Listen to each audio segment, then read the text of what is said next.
By the late summer of 1940, the war over Britain had narrowed to a timetable measured in weeks. Airfields were failing, pilots were exhausted, and the margin for error had already disappeared. This channel examines World War II through moments when certainty collapsed and decisions hardened into consequence. If you are new here, consider subscribing. Now, let us begin. By July 1940, the war in Western Europe appeared settled. France had collapsed in 6 weeks. The Netherlands and Belgium had fallen even faster. British forces had escaped annihilation at Dunkirk, but they had left behind nearly all of their heavy equipment. What remained was an island without allies on the continent, facing a continental power that now controlled the European coastline from Norway to the Bay of Biscay. The next phase of the war was no longer theoretical. It was procedural. German planning staffs did not debate whether Britain could be defeated. They debated how long it would take. The assumption was clear, and it was shared across the German military establishment. Britain could not continue the war without air superiority. Its navy could not operate freely without air cover. Its industry could not function under sustained aerial attack. And its army, stripped of equipment and still reorganizing after Dunkirk, could not defend against invasion without control of the skies. The model was straightforward. Gain air superiority. Neutralize the Royal Air Force. Open the Channel. Force Britain to negotiate. This assumption was not reckless. It was built on evidence. By the summer of 1940, German air forces had demonstrated operational effectiveness across multiple campaigns. In Poland, airfields had been destroyed on the ground within days. In Norway, air power had compensated for difficult terrain and limited naval access. In France, coordinated strikes against air bases and command nodes had broken resistance faster than planners had predicted. These campaigns reinforced a belief already embedded in German doctrine: modern wars would be decided early, decisively, and from the air. That belief had institutional backing. German air doctrine emphasized offensive action, disruption of enemy command structures, and the destruction of opposing air forces at their bases. The Luftwaffe had been designed not as a strategic bombing force in the British sense, but as an operational weapon. Its purpose was to break resistance quickly, to support ground operations, and to collapse enemy systems before they could adapt. In the context of Britain, their doctrine translated into a specific objective: destroy the Royal Air Force as an organized fighting force. By early July 1940, German intelligence assessments concluded that the RAF was smaller than it appeared, poorly equipped after the losses in France, and operating at the limits of its endurance. Luftwaffe planners believed that sustained pressure on airfields, radar installations, and aircraft production would produce results within weeks. These assessments were reinforced by aerial reconnaissance, intercepted communications, and post-campaign analysis from France. The German leadership did not view Britain as a peer air power. It viewed Britain as a wounded one. The authority behind this assumption extended to the highest levels of command. Hermann Göring, commander of the Luftwaffe, had built his personal prestige on the idea that air power could decide wars quickly. He had promised Hitler that the RAF could be defeated without the need for a prolonged campaign. He had assured his staff that British resistance rested on fragile foundations. According to pre-war remarks later recalled by multiple sources, Göring had dismissed the possibility of British bombers reaching Berlin at all. The implication was not simply confidence. It was certainty. This confidence shaped planning timelines. In July 1940, preparations began for what would later be designated Operation Sea Lion, the invasion of Britain. The operation was conditional. It required air superiority first. But planners assumed that this condition would be met. The air campaign that followed was not designed as an open-ended struggle. It was designed as a sequence. First, radar stations along the southern coast would be suppressed. Then forward airfields would be neutralized. Aircraft would be destroyed on the ground. Command and control would degrade. Pilot losses would accumulate faster than replacements could be trained. The Royal Air Force would not collapse in a single dramatic moment. It would simply stop functioning. By late July 1940, German aircraft began probing attacks across the Channel. Convoys were targeted. Radar stations were tested. Fighter responses were measured. These were not random raids. They were diagnostic. German after-action reports from this period show a growing confidence. British fighters appeared in limited numbers. Engagements were costly, but manageable. Losses were acceptable. The pattern seemed predictable. By August 1940, the campaign intensified. From early August onward, German bombers and fighters began sustained attacks against RAF airfields in southern England. Biggin Hill, Kenley, Hornchurch, Debden, Manston, Runways were cratered. Hangars were destroyed. Maintenance crews worked through the night to keep aircraft operational. The tempo increased steadily. By mid-August, sorties were being flown multiple times per day. British pilots often flew until fuel limits forced them down. Aircraft returned with damage that could not always be repaired before the next mission. Replacement pilots arrived with minimal training hours. German intelligence noted these pressures. Intercepted communications suggested mounting strain. Airfield photographs showed accumulating damage. Radar stations, while not permanently disabled, were repeatedly attacked. From a German perspective, the campaign was working. British losses were not catastrophic, but they were continuous. The RAF's margin for error was shrinking. Southern sector commanders reported exhaustion. Aircraft availability fluctuated unpredictably. Commanders began rotating squadrons northward simply to give pilots rest. These were not signs of resilience. They were signs of a system under pressure. By late August 1940, the situation had narrowed. German planners estimated that continued attacks on airfields could render the RAF ineffective within weeks. Some assessments suggested days. The precise number varied, but the direction did not. The model still held. What German planning did not account for was not British courage or national resolve. Those variables were acknowledged but discounted. What was overlooked was psychological elasticity under asymmetric pressure. British systems were strained, but not rigid. Airfields could be repaired faster than expected. Radar stations, even when damaged, often remained partially functional. Most importantly, British command and control adapted. Rather than attempting to defend everything, British commanders concentrated limited resources where they mattered most. Aircraft were preserved even when airfields were damaged. Squadrons were rotated strategically. Losses were absorbed unevenly, but deliberately. This adaptation did not reverse the pressure. It delayed collapse. By the final week of August 1940, the air war over Britain had reached its most critical phase. German bombers continued to target infrastructure. British defenses continued to respond at the edge of endurance. Neither side knew exactly how close the breaking point was. But the direction of the campaign appeared clear. The Luftwaffe was tightening the noose. The Royal Air Force was running out of space to maneuver. From here, the campaign depended on continuity. And continuity in war depends on restraint. That restraint would not last. By early August 1940, the air war over southern England had settled into a rhythm that favored the attacker. German planners no longer spoke in abstractions. They spoke in sortie counts, runway conditions, and pilot fatigue ratios. The campaign was no longer about proving a theory. It was about finishing a process. On August 8, 1940, Luftwaffe operations shifted from probing attacks to sustained pressure. The objective was no longer testing British reactions. It was forcing failure through accumulation. Airfields became the priority.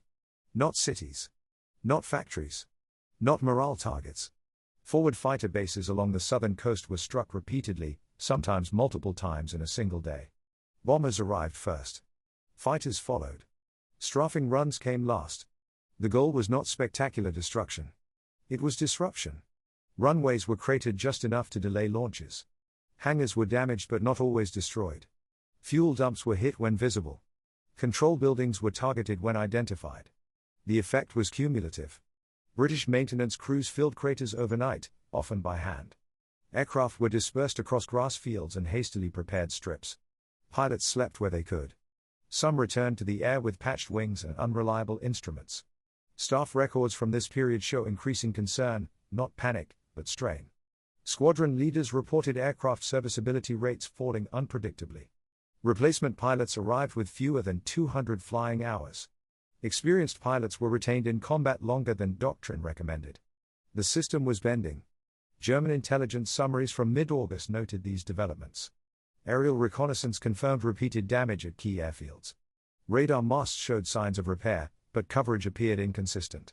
Fighter interceptions remained aggressive, but not overwhelming. From the German perspective, resistance was being consumed. August 13, designated Eagle Day, was intended to mark the decisive phase of the campaign. Weather disrupted coordination, but operations continued regardless. Over the following days, attacks intensified rather than paused. Losses were heavy on both sides. German bombers encountered stronger defenses than expected. British fighters suffered attrition they could not easily replace. What mattered was not the loss ratio. It was sustainability. By August 18, later referred to as the hardest day of the battle, British losses reached levels that alarmed sector commanders. Aircraft returned damaged faster than they could be repaired. Pilots flew until exhaustion dictated landings. German assessments following these engagements remained cautiously optimistic. Losses were acknowledged, but the trend appeared favorable. British responses were increasingly reactive. Interceptions occurred later. Coverage gaps appeared along the coast. The model still held. Behind the scenes, British command faced narrowing options. Fighter Command could not replace aircraft and pilots at the rate they were being consumed. Airfields could not be abandoned without conceding airspace. Radar coverage could not be fully restored under constant attack. There was no decisive counterstroke available. Only endurance. German planners understood this. Their campaign was designed to deny recovery time. Pressure had to be continuous. Every pause would be exploited. Every gap would be repaired. The logic was sound. What was not yet visible was how fragile the campaign's focus had become. The Luftwaffe was not a strategic bombing force designed for sustained independent operations. Its aircraft lacked range for deep penetration. Its crews were trained for operational objectives, not urban devastation. Its command structure assumed clear priorities and limited targets. As long as those priorities remained fixed, the campaign retained coherence. But coherence depends on discipline. By the third week of August, a new variable entered the system. Not a military one. A political one. On the night of August 24, 1940, a small number of German bombers crossed the English coast under poor visibility. Navigational errors accumulated. Crews misidentified landmarks. Fuel levels dropped. Standard procedure under such conditions allowed bomb loads to be released before returning to base. The intent was not destruction. It was survival. The bombs fell over London. They were not part of a planned operation. They were not coordinated with other strikes. They were not aimed at infrastructure. They landed anyway. The damage was limited. The effect was not. Within hours, British leadership recognized an opportunity. Not a tactical one, but a psychological one. Britain could not match German bombing capacity. It could not cripple German industry. But it could provoke a reaction. On the night of August 25, British bombers were sent toward Berlin. The raid caused little physical damage. Its purpose was not material. It was symbolic. For the first time, air raid sirens sounded in the German capital. According to later accounts, civilians asked questions that had not been expected to arise. Where were the defenses? Why was this possible? What had been promised? The raid did not alter the balance of forces. It altered attention. German air operations over Britain continued in the days that followed. Airfields were still attacked. Radar stations were still targeted. Losses continued to mount. But something had shifted. The campaign was still working. But it was no longer the only thing being discussed. By the final days of August 1940, two conversations were happening in parallel. One concerned airfields, sortie rates, and pilot exhaustion. The other concerned prestige, retaliation, and precedent. Only one of them would shape what came next. The pressure remained. The clock was still ticking. By the end of August 1940, the air war over Britain had reached a point where continuity mattered more than intensity. The Luftwaffe did not need a new idea. It needed to keep doing what it was already doing. That was not how the situation was interpreted in Berlin. The British raid on August 25 did not alter German operational capability. It altered German perception. For years, the capital had been presented as unreachable. Its safety was assumed, not defended. The appearance of British bombers over Berlin contradicted that assumption in public. The contradiction mattered because it was visible. According to later recollections from party officials and civilian accounts, air raid sirens in Berlin produced confusion rather than fear. There was little damage. But there were questions. Why now? How? What had changed? For the German leadership, those questions were intolerable. Hermann Göring's authority rested on certainty. His assurances about air defense had not been cautious estimates. They had been categorical. The appearance of British bombers over Berlin undermined that certainty in a way operational losses over England did not. What followed was not an immediate order, but a reframing. By late August, Luftwaffe directives began to broaden. Attacks on airfields continued, but bombing plans increasingly included urban targets. London appeared more frequently in target lists. The justification was retaliation. The effect was dilution. This shift was gradual enough to avoid immediate notice. But its consequences accumulated quickly. On September 4, 1940, Adolf Hitler addressed a large crowd at the Spoetpalast in Berlin. The speech was not operational guidance. It was a public declaration. Britain, he said, had crossed a line. German cities would now be targeted deliberately. Staff records indicate that the speech was not accompanied by a detailed reassessment of the air campaign. There was no comprehensive review of what had been achieved against the RAF. There was no analysis of remaining vulnerabilities. The focus had moved. On September 7, 1940, the change became unmistakable. That afternoon, radar operators along the English coast detected a large incoming formation. The scale of the contact suggested another major attack on airfields. Fighter Command prepared accordingly. The formation crossed the coast. It did not turn inland toward the airfields. It continued toward London. For the first time, the Luftwaffe committed the bulk of its strength against the capital in daylight. Bombers flew in massed formations. Fighters escorted them high and close. The objective was no longer suppression. It was demonstration. London burned that evening. For civilians, the shift was catastrophic. Casualties were high. Fires spread across the docks and residential districts. Emergency services were overwhelmed. For Fighter Command, the moment was different. Staff officers noted the absence immediately. Airfields that had been under daily attack were untouched. Radar stations operated without interruption. Repair crews worked without interruption. The pressure had been released. This was not a reprieve born of German weakness. It was the result of German choice. From an operational standpoint, the decision made little sense. Bombing cities did not destroy aircraft. It did not eliminate pilots. It did not suppress radar. Civilian populations could shelter. Infrastructure could burn without disabling air operations. British commanders understood this within hours. According to later staff accounts, the realization spread quietly. There was no celebration. There was no sense of victory. Only recognition. The Luftwaffe had shifted away from the one set of targets that mattered. From that day forward, the air war entered a different phase. The campaign against Fighter Command did not end, but it was no longer continuous. Airfield attacks became sporadic. Pressure became uneven. The RAF did not recover instantly. Losses remained heavy. Pilots were still exhausted. Aircraft shortages persisted. But the system was no longer being suffocated. Time, which had been the Luftwaffe's greatest ally, now belonged to Britain. From here on, the campaign moved in only one direction. By mid-September 1940, the character of the air war had changed without any formal announcement. There was no declaration that the Luftwaffe had altered its priorities. No communiqué acknowledged a shift in objectives. But the pattern of attacks told the story clearly. Airfields were no longer the center of gravity. The change mattered because time had become the decisive variable. Not morale. Not courage. Time. British air defense had never required a dramatic reversal of fortune. It required pauses. It required nights without craters. It required mornings when squadrons could be rotated instead of launched again. It required days when radar stations could be recalibrated instead of rebuilt under fire. Those days now appeared. After September 7, London absorbed the weight of the campaign. Night raids increased. Docklands burned. Civil defense systems were strained beyond design limits. Casualties rose steadily. But the Royal Air Force remained intact. Airfields that had been near abandonment were restored to limited function. Runways were repaired to operational length rather than full reconstruction. Aircraft that had been held back due to maintenance shortages returned to service.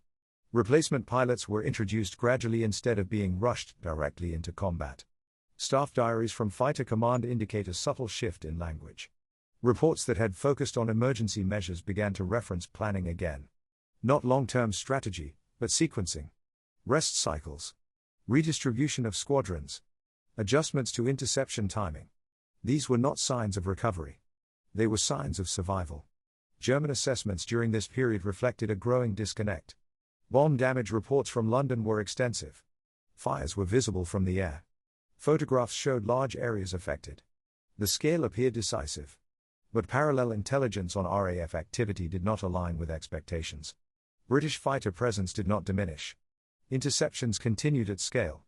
Losses did not taper in the way planners had predicted. The model was beginning to fail. The Luftwaffe had assumed that civilian bombing would indirectly cripple military capacity. That assumption rested on comparisons drawn from earlier conflicts and theoretical projections. It did not account for Britain's specific defensive structure or its ability to compartmentalize damage. Industry adapted. Civil defense dispersed populations. Rail and communications networks remained functional under strain. Most importantly, Fighter Command continued to operate from airfields that were no longer being systematically targeted. The contrast grew sharper with each passing week. By early September, German pilots reported encountering larger formations of British fighters than expected. Engagements were no longer sporadic. They were coordinated. Radar control had regained consistency. Interceptions occurred earlier, not later. Losses mounted. This was not because British aircraft had improved or tactics had suddenly evolved. It was because the RAF had been allowed to reset. German planners recognized the discrepancy but struggled to interpret it. Bombing cities produced visible results. Burning airfields produced temporary ones. The campaign favored the visible. Attempts to resume attacks on airfields were inconsistent. Weather intervened. Escort ranges limited options. Command priorities remained divided. The window was closing. On September 15, 1940, the Luftwaffe launched what was intended to be a decisive blow. Large formations were assembled. The expectation was that Fighter Command would be unable to respond at scale. It did. British fighters rose in numbers that surprised German crews. Interceptions occurred repeatedly. Bombers were engaged before reaching targets. Losses were significant. Post-mission reports reflected confusion. The RAF was supposed to be depleted. It was not. By that point, the outcome no longer depended on a single engagement. The pattern had already set. German air operations over Britain faced rising losses without corresponding degradation of British capability. The campaign had inverted. What had begun as a controlled process of attrition had become an exchange the Luftwaffe could not sustain indefinitely. Aircraft production could not compensate for experienced crew losses. Pilot training pipelines were not designed for prolonged air combat over defended territory. The original objective, air superiority, receded. The opportunity had not been taken when it was available. From here on, recovery would not be possible through escalation. The campaign's decisive phase had already passed. By late September 1940, the Battle of Britain was no longer being decided by initiative. It was being decided by arithmetic. Loss rates. Pilot hours. Aircraft availability.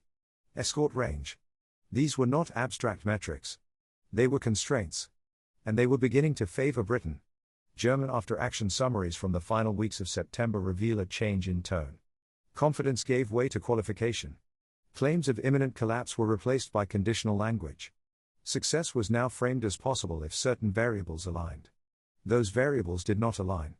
The Luftwaffe's losses were no longer recoverable within the tempo of the campaign. Experienced bomber crews were irreplaceable in the short term. Fighter pilots rotated through combat without adequate rest. Escort missions stretched aircraft to their range limits, reducing loiter time over targets. British fighters, by contrast, operated close to home. Damaged aircraft landed on friendly ground. Pilots who bailed out returned to duty. Fuel and ammunition were replenished quickly. This asymmetry had always existed. What changed was its relevance. Earlier in the campaign, German pressure had offset these disadvantages. Continuous attacks on airfields denied Britain the ability to exploit proximity. Once that pressure eased, the asymmetry reasserted itself. What followed was not a sudden reversal, but a recalibration that Germany could not match. Each engagement now consumed more German capability than British. Each day of continued operations produced diminishing returns. The campaign was no longer converging toward a decision. It was flattening into stalemate under loss. The system corrected. German intelligence struggled to explain the persistence of RAF resistance. Reports suggested that British aircraft production exceeded expectations. Pilot training appeared more effective than anticipated. Radar coverage was assumed degraded but proved resilient. In reality, none of these factors alone explained the outcome. What mattered was continuity. The Luftwaffe had abandoned the one strategy that required uninterrupted execution. Suppression of Fighter Command depended on denying time. Once time was returned, suppression failed. Attempts to reverse the shift came too late. In early October, Luftwaffe operations increasingly moved to night raids. Daylight losses were unsustainable. Escort limitations became prohibitive. The air campaign transitioned from a battle for control to a campaign of pressure without resolution. Operation Sea Lion, The planned invasion of Britain was postponed indefinitely. Not cancelled, but rendered impractical. Without air superiority, the channel remained closed. This decision was not announced publicly. It did not require explanation. It was understood. Staff memoranda from this period reflect acceptance rather than surprise. The invasion timetable had slipped. Weather windows closed. Naval vulnerabilities remained unresolved. The war had narrowed again. For Britain, survival had been achieved not through decisive victory, but through denial. The RAF had not destroyed the Luftwaffe. It had outlasted its assumptions. For Germany, the failure was not tactical incompetence. It was strategic interruption. The air campaign had been working. Then it had been redirected. By October 1940, the Luftwaffe no longer sought air superiority. It sought effect. Cities were bombed. Industry was harassed. Civilian pressure was applied. But the decisive moment had passed. The model had broken not because it was flawed, but because it had not been followed to its conclusion. What remained was consequence. By the end of October 1940, the Battle of Britain had ceased to be a battle in the operational sense. It had become a condition. Air raids continued. Losses continued. Civilians continued to die. But the original question the campaign had been designed to answer was no longer being asked. Could Britain be forced out of the war? By late 1940, the answer had already been given. The Luftwaffe had not been defeated in the air. It had been diverted on the ground. Post-war German analyzers would struggle to articulate this clearly. Official histories emphasize technical limitations, aircraft range, weather, and British production capacity. These factors mattered, but they were not decisive on their own. Each existed before the campaign began. Each had been accounted for. What could not be easily accounted for was interruption. The German air campaign against Britain had been constructed as a process that required discipline over time. It relied on maintaining pressure on a narrow set of targets long enough for a system to fail. That process was not completed. The shift to bombing cities did not accelerate collapse. It postponed it indefinitely. From a military perspective, the decision violated the internal logic of the campaign. Urban bombing consumed resources without degrading fighter command. It created visible destruction without strategic leverage. It allowed the opponent to trade space for time. British post-war assessments recognized this quietly. Fighter command had not been on the brink of triumph in early September. It had been on the brink of exhaustion. The margin between survival and collapse had been measured in days, not weeks. That margin had been restored not by reinforcement, but by relief. The relief was subtle enough that it went unnoticed at the time. There were no announcements, no shifts in rhetoric.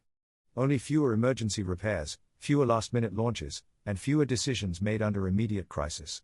The system resumed its rhythm before the consequences of that change were fully understood. The relief came because German decision-making no longer prioritized outcomes over appearances. This was not unique to the Battle of Britain. It was a recurring feature of the war. Strategic models held until they encountered political pressure. Operational plans survived until prestige intervened. Assumptions endured until they were challenged publicly. In this case, the challenge came from a small raid that caused little damage and forced a disproportionate response. The response did not fail immediately. It failed quietly. It failed by allowing the opponent to recover. From that point forward, Germany would fight Britain without the option of invasion. The war would expand instead of conclude. Resources would be diverted eastward. The air war would continue without resolution. The moment of decision had already passed.